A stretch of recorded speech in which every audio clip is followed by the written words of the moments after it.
The Witcher, Hexer, Chapter 16, Ruined by Ruin.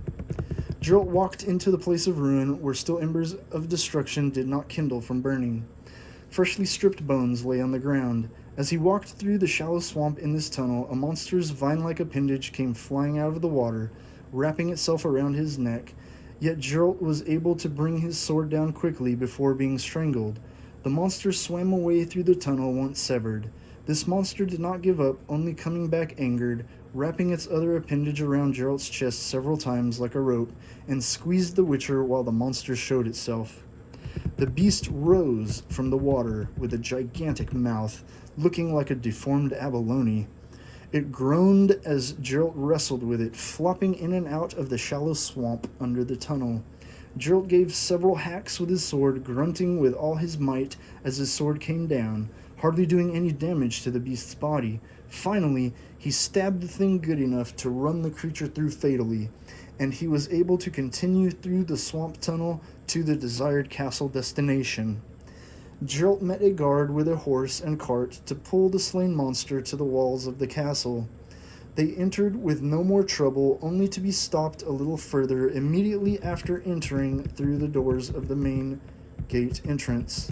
"Where to?" the guard asked Geralt, while he rode on his horse next to a few of them.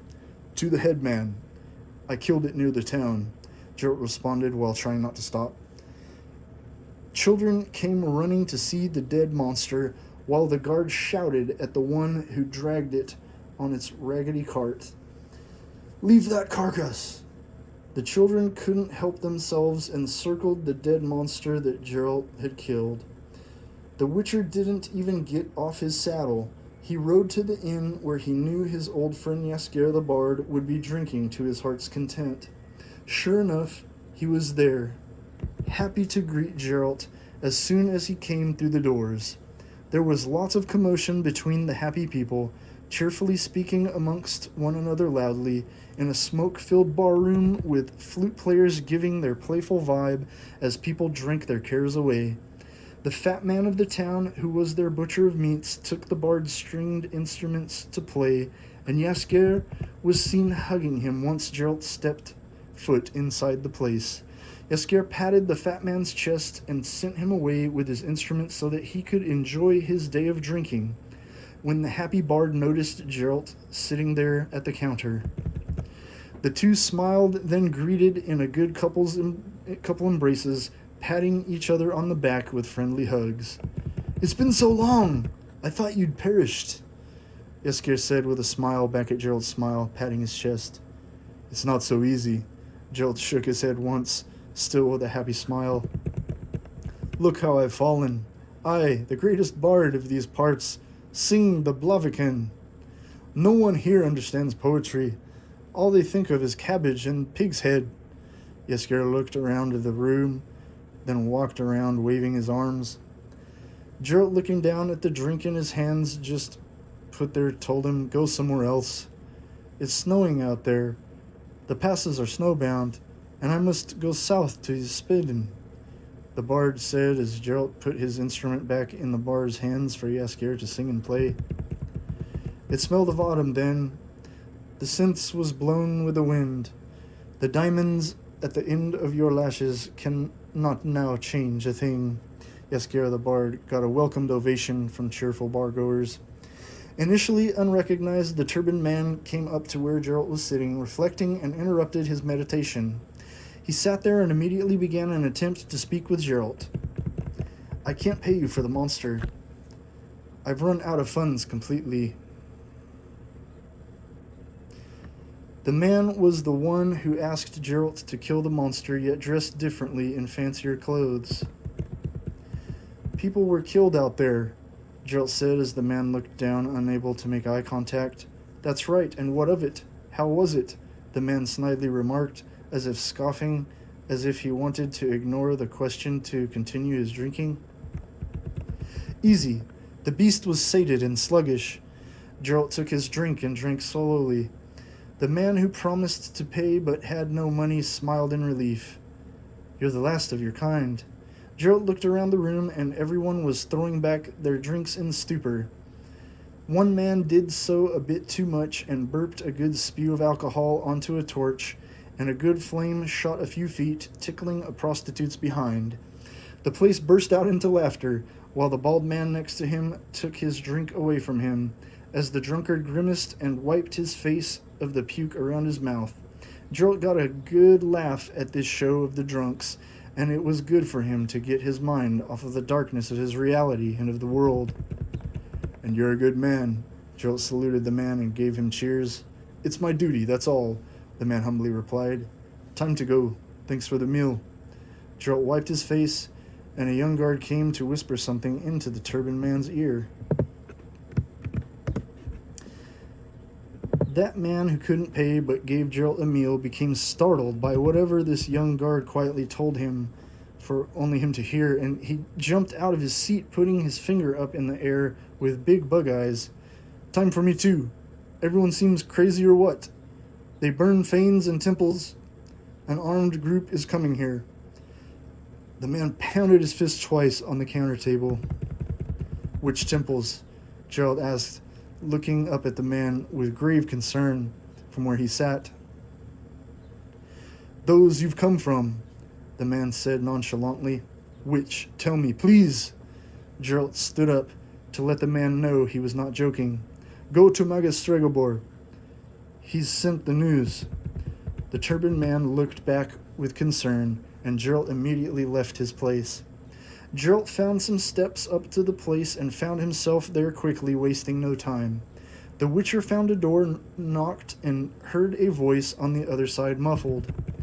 "My good man, go away!" Gerald heard this voice as he could see his breath in the light of the cool night air. "I'm no good man, but a hexer with business to do." Gerald stood as his patience was tested, while he heard the muffledness of this man's voice again on the other side of the thick wood door. "Who are you?" "Gerald of Rivia, of the Wolves. They call me White Wolf." Gerald went closer to the door and heard the voice change in pitch and pleasantness. "I know, Gerald. Are you him? Tell me the 3 runes on the cliff of Kaer Morhen." "That I can never tell to anybody, but all have the same ending. I know who you are. I've recognized your voice." Gerald looked down at the ground while his patience was running thin. "Okay," and the doors creaked open. Gerald turned around and walked in the darkened room. The next day brought greetings along the path. "Welcome, Hexer." "Like I thought, Stregobor." Gerald walked in the morning with the old man through the garden. "Relax, forget the evil world," the old man said with disdain. "Is that an illusion?" Gerald stopped and turned to look at the garden with the old man. "Yes, sit down. What brings you here?" The old man sat on a rock and looked at Gerald with concealed contempt.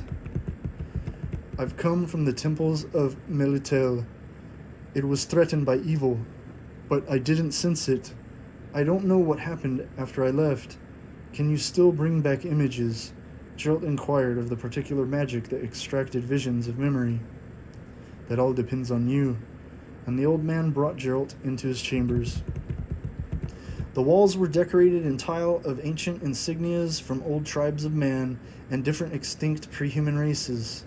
These artifacts made Gerald look around the room in curious, unsettling feeling as he wondered if this magic had no good value. "It's been 2 years in the tower. I never leave it. You guessed right." The old man spoke while Gerald walked around the room, looking at its walls.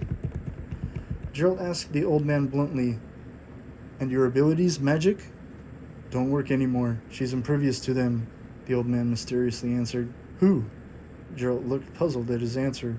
"Renfrey of Craden. She's found me here. Tomorrow or the day after she'll try to kill me. I've seen the black sun in the crystal ball. She's coming near."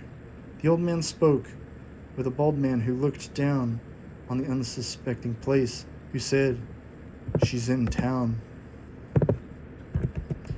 "That's her." The old man was showing these visions to Geralt, and this woman was the one who was with the Count, who happily carried out destruction on the land of innocence. "I know the story. She was to be killed, but she survived. Now she's following you to have revenge. That's normal. Geralt made sense out of simple reasoning. I guess so. You asked if I can bring back images? The old man waved his hand over his brow as he closed his eyes and saw fire and screaming. He saw a castle consumed with thick smoke. Geralt lunged at the old man. What happened here? She's here! Has an aura or... Help me! The old man looked around the room as if something evil was in the air. You want to sick me on her by intriguing? Say it straight. Someone's life is at stake. Geralt put his hand on the old seer's shoulder, about to shake him to his senses. So is mine. Help me. I'll do whatever you want. I'm mixed up. Wait. They're connected. Renfri and Ciri. I wonder how. Renfri is in town. I may have been wrong about the others, but she's a monster. Kill her. The old seer pleaded with Geralt in true sincerity. Tell me more. What connects them? Geralt pleaded on his knees next to the old man in his chair. Come in the morning. I'll know more, the old man said, insinuating he'd be visited with visions in his dreams or nightmares. That's your price, a deal. I'm no paid killer. Rather than kill people, I defend them. Geralt rose back to his feet and bent down to reason with the old man. Defend me, then, the old seer pleaded back with Geralt. Good. If Renfri attacks you, I'll defend you. Only then. Will you tell me now? Geralt looked the old man straight in his eyes. Come at dawn, the old man said at last. Geralt walked through the halls of the old castle with his eyes fixed on the light of the torches until he stopped a man who rushed out from a corridor after a young maiden carrying a jug of water. What are they? The frightened-looking man stopped as he ran. 6 armed men in the prince's service. Geralt went into the place where the men were drinking and celebrating their ravaging and a disgusting display of debauchery at the expense of violated women. He saw one man throw his strong drink in the face of a whore. One loud man in body armor came into the room yelling at the top of his lungs with the reflection of the flames of the torch on the wall reflecting off of his shitty head and shiny head.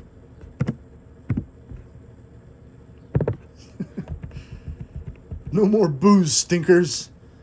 And he threw his drink to the ground to grab this young maiden from behind when she was trying to leave. Gentlemen, leave her alone! One old man tried to stop the outrageous drunk, but he was only thrown to the ground by a palm to his face. Geralt looked on at the archway of the door, waiting to see how long it would take the drunkards to notice him standing there. A group of these blokes stood in a circle around the young woman, taunting her as she tried to escape. These smiling drunks in their body armor smiled as they let her go after ripping her clothes from her body, leaving her only a small torn fabric in her hands that was barely enough to cover her nakedness. She ran to Geralt. Help me, sir! The young maiden clung to Geralt's arm, looking in fear at this man who came over to them. Geralt's eyes began to turn bright yellow like an animal. What's that, creep? One of the men said as he grabbed the torch from the wall, looking down at Geralt with this young maiden. One drunk from the back of the crowd yelled in taunt Geralt's hair. A white ape!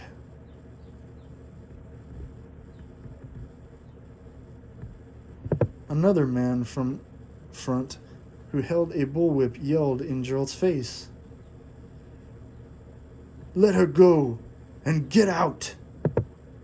The bastard whipped at Geralt of Rivia with a strong throw of his arm, and the Witcher caught the tip in his hand as it cracked. He pulled the man down with his own whip, and the drunk bastard hit his head good and hard on that wood floor of the tavern. More drunk men came to Geralt and this young woman. Geralt answered them. I'm waiting for Renfri. Enough! The woman, who was close with the Count, who Geralt was looking for, came out from hiding, as she must have been there all along. She spoke to her men, whom she commanded, I want to be alone. Everyone left in a hurry. You've seen the Magus. Don't get mixed up in that. I've come for him, the prince's order. I'll take him dead or alive. The woman spoke fast. Geralt pleaded with the evil woman, leave him in peace. I need him, and so does the town. I'm warning you. Keep away from us, and whatever we do, the woman sat at the counter table in front of Geralt. I won't argue. Spare him. Geralt sat in front of her, and she jumped back up out of her seat in a fit of rage. Don't interfere with the law. Better go back to your monsters where you belong. The woman was wishing. There are various monsters, judging by the sight of you. Geralt spoke softly, still sitting down while the woman paced side to side in nervous steps, going nowhere. I'm no monster and you're no human. Careful then. The woman spitefully spewed her words at the Witcher. I'm warning you. I won't watch your evil doing in peace. Then Geralt hopped up from his seat and left this woman to ponder on the thought of his words. Kitty, kitty. Geralt was walking in the dark alongside the wall of the castle. This black cat became frightened of Geralt, and he went down to its level, saying, There. Humans will always form an individual opinion, as well as leave out something in which they do not see or understand. I don't like you either. Just kidding. Geralt turned around, and just like that, he was met with these drunk bastards who were crowding around him inside. But I'm not. Pull your sword. I'm Lvomnir's sword master, called Chikadi. I've always wanted to test you, Hexer. How much bullshit do they spread about you? Fight! This arrogant man got almost close enough for Geralt to slap him. Instead, the Witcher told the drunkards, Beat it! I don't fight slobs. Like I thought, you coward. Want me to spit on you? The man had the nerve to ask as he got right in Geralt's face, about a foot away. Geralt nodded at the fool and said to him, Go ahead. Geralt moved from the man's swing as he missed a punch as soon as he threw his fist. Geralt's reflexes were so fast, he was moving the split second the man moved, and already had hit the side of his ribs in his lungs immediately as he moved, knocking the wind out of this bastard. As Geralt jumped up from this, he then put his knuckles into the man's nose, giving the drunkard whiplash in his neck as his head was thrown back. The once arrogant man hit the ground like a sack of potatoes. Geralt picked the man up off the ground, and this drunk was coughing up blood, choking on a mouthful. One of the men with the crowd ran up the castle wall stairs in a hurry, but Geralt stayed where he was, squatting down as he held this choking man up from the ground where he lay. Swordmaster! Geralt yelled for the man to fight, but the man had retreated. Geralt kicked the man in his ribs where he had already hit him, and the man hacked out some more blood from his lungs. Swordmaster, Geralt said as he walked away with no one left to fight. The next morning, the man with the whip was the first to find Geralt out in the courtyard of the castle. He's here! The bullwhip brandishing man threw back his cloak, exposing his fat body. Many other men were hiding, spread out all over the courtyard within the castle walls. They uncovered themselves from where they hid, throwing off their cloaks, with crossbows in hand, while others held spears and swords. One of the crossbowmen was up in the tower, aiming at Geralt with a good eye on him as he walked by the busy people with their caged chickens. There, in front of where the Witcher was walking, were 4 men waiting for him with swords, along with the whipmen. Where's Renfrey? Geralt asked, with a look of disgust. At the tower, making the Magus an offer. One of the four responded, causing Geralt to look up at the tower. Geralt was met with the crossbowman ready to fire an arrow right at his face, while the magus looked on, standing right next to this shooter in the tower window. With an instinctual reflex like an animal, Geralt hit the iron rod arrow in the air with his sword, and the shot ricocheted off his blade, sticking into the cart of a vendor. Every eye saw it and was stunned, jumping back in fear of what Geralt would do next. The swordsmen with the whipmen now unsheathed their blades in hand while backing their step. Geralt walked forward to them, and his eyes were completely black like a demon, only with a small part of white barely visible in the corners to signify there was some hint of human left in him. Geralt had almost been completely taken over by the black magic that coursed through his veins, and in a last-ditch effort to not go completely animalistic on them and tear them to shreds, Geralt disappeared into an archway of the castle wall entrance for the guards. These men holding swords next to the whipmen were visibly frightened and dumbfounded as they couldn't believe what they had seen. Each man could tell what the other was thinking, since they all had the same thing on their mind. Shit.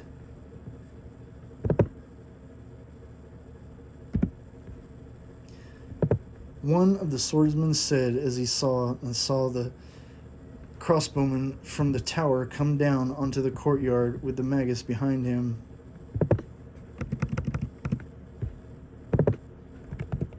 The whipman now held a sword and put his back to the rest of the others who gathered in a combat circle protecting each other. In an instant, Geralt jumped down from the top of the balcony on the wall, baring his teeth like a wild wolf hungry for blood, hungry for the kill.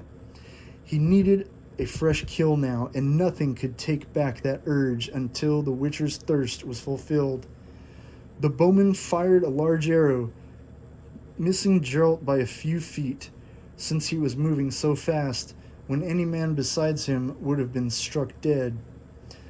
A wild man charged Geralt with his sword, and the Witcher ran right into him, cutting open his body, for all to see the display of his insides made outward in a blanket for him to lay on, made of his own guts, soaked in bright blood from the organs that fell out severed. Geralt preferred to slay monsters, yet he could not deny the satisfaction he received from such gratifying deaths of such wicked men. He knew these were rapists and murderers of innocent women and children, who they never thought to give a chance to escape the slaughter, so Witcher Geralt thought not once to give them mercy that they themselves never cared to give. Another swordsman rushed him, and was met with the sword of the White Wolf, splitting him in half through the stomach, just under the ribs. The man couldn't make much of a sound as he was split in two. Geralt ran with his sword, cutting him down like a blade of grass. He then rolled himself onto a manger where the livestock had a baby lamb, newborn, thankfully taken away just in time as the chaos broke out in the courtyard where business would normally be run. Indeed, it was just moments before, but all merchants knew to move once Geralt was being attacked. Only for a moment the Witcher rolled onto this manger while getting right back to the fight in the place next to the castle walls where business was regularly held. Another man rushed at him, grunting with a wildly swinging sword. Geralt put his sword through the man's chest like a pincushion as he fell at his feet. The whipman was with the bowman, pacing around the courtyard, waiting for Geralt to come back into view. Many other sword-wielding men circled Geralt once he came spinning out from against the hiding places of the wall that was meant for the guards themselves. Geralt spun with accuracy of a perfectly timed dance, and that was what the fight was to him from his timeless experience. The fight was a dance, with his sword acting as his lovely maiden at his side, and was all that mattered to him, with all others around, not able to interfere enough to break the two apart from this intricacy. Witcher Geralt threw men into each other who intended to slay him. They were surprised Geralt could move so quickly and became startled when the Witcher's hands would be on them before they could strike with their swords. Geralt did this even to the Whitman, whose hands were quick as anything. Geralt threw him to the ground, same as all the others who were anywhere near the Witcher. Geralt gutted one after another, spilling their intestines in pools of blood and shit. One furious man came at him, stepping through the piles of guts, bringing his sword high in the air with a face determined to kill. Geralt dropped to one knee as he actually turned his back on the man while their blades clashed together. This animalistic instinct of the white wolf gave him the feeling of breath, and it was as if the man's head was guided into Geralt's arm in a headlock from the back without even looking. Geralt threw the man by his neck, severing his spinal columns fatally as the cord ripped within behind the throat. Geralt killed another man with the back of his sword handle as he was charged. The handle hit the bottom of this elder man's jaw so hard the mandible was severed from being shattered up to the bottom front teeth, while also breaking the man's fractured neck bones. Another younger man became furious from what Geralt had done and came at the Witcher with his sword swinging down fast. This didn't go well for him, as the young man was thrown on his face against the wall and his sword taken from him to be stabbed into another man who ran at Geralt from behind. The young man's face was ground off against the stone wall, while his stolen sword was given to the other man right into his gut, and he died most painfully, slower than the rest, who Geralt gave instantly fatal blows with his own sword. This is the karmic fate of one who attacks from behind. The mysterious woman who does the Count's killing came in full body armor, along with decorated chainmail covering her neck and head. Fearlessly, she spoke to Geralt, while the intense fighting did not cease. "You've made your choice. You sure it's the right one?" she said as Geralt killed the last man close to him. "You won't murder people here," Geralt said softly to this hellish woman. "I'd get away with it. Stregobor laughed me off. He won't leave the tower even if I slaughter all of Blaviken. Why are you staring so? Yes, I've deceived you. Why shouldn't I?" the demon in female form taunted. "Leave this place, Renfrey." Geralt remained calm with her. "No, it's your choice. It's my turn." She looked fearless at Geralt as the words came out of her mouth so confidently. Geralt formed a lightning ball in his hand, ready to throw, and this woman only said, "It'll do nothing, Whitehair. It doesn't work on me." And she raised her hand, then put it back down to her side. "Go away!" "If we cross swords," Geralt couldn't finish without her interruption. "I know, I can't otherwise. We are what we are, you and me." She drew her blade, then threw her enchanted cloak in a waving motion, barely missing Geralt with it by a small fraction of space. She looked angered by Geralt's quickness. Geralt pointed his sword at the demonic woman, and she took off her chainmail that was around her head and neck to let her hair go wild with the fight.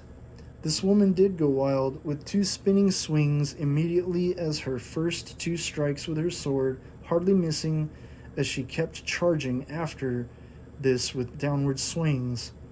Geralt dodged more spinning swings after moving backwards, then ducking under her blade.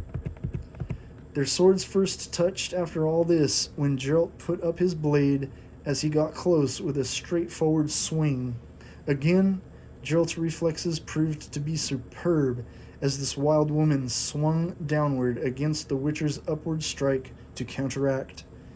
She cut his face on a backswing while spinning away. She cut his chest with a slash through the protective layer over his shirt. Geralt let out a painful groan as it made him tired. The two exchanged several countless blocked blows as their swords hit hard against each other, compared to the beginning of the sword fight, when it began as Geralt feeling out her strengths and perhaps acted too weak. This ended up being in Geralt's advantage, just as he had planned though, since he was able to determine her strongest points of her varied strikes and styles. Geralt played soft at first, got himself hurt, but it paid off in the end when she got too close to the lone white wolf, as he cut deep into her body through the armor, and the two main arteries of the four were disconnected. She bled to death in seconds with this devastating blow that she walked into by her own hastiness in the fight. Before she died, she begged on her back, "Don't go, Geralt. I'm cold. Embrace me." Geralt sat down beside her, and life left her body with that final breath. The Witcher only held his wound for a second before standing back to his feet. He had to look at the people he saved to make sure he did not do this in vain. Geralt did in fact save the people. Although they were frightened after he killed all those who invaded their homes, Geralt saw the people were grateful to go back to their doors alive. After the Witcher killed all those monsters before this, his heart was heavy and full of sorrow after killing these people, because he didn't want to kill people. Only the evil that drove the people. There was no other way he could do this, and so Geralt accomplished what he was made to do. Geralt found the inner palace door he was looking for when he had first come out into the courtyard. "Master Stregobor can't see you, my good man." A voice spoke as soon as Geralt leaned up against the door. This made Geralt instinctively hit the sides of his fists and forearms against the door with a grunting groan of mental pain. "He can't see you," the voice on the other side of the door said again. "It's me, Geralt." The seer let himself be known. "I saw everything in the crystal ball. I want no part of this shit, Geralt. The whole thing stinks." "You're worse than Renfri." She was mad with hatred, but had dignity and courage, Geralt lamented. "You don't get it. She burned the temples of Melitel. No point returning there." The old seer spoke through the oak door.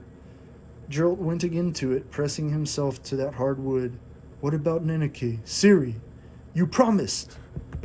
"Ciri's alive, only she. Go on your way. I won't say anything more." The old man's voice was pathetic. "Where is she? Where is she? Where is she?" Geralt pounded his fists again into the door, along with his elbows.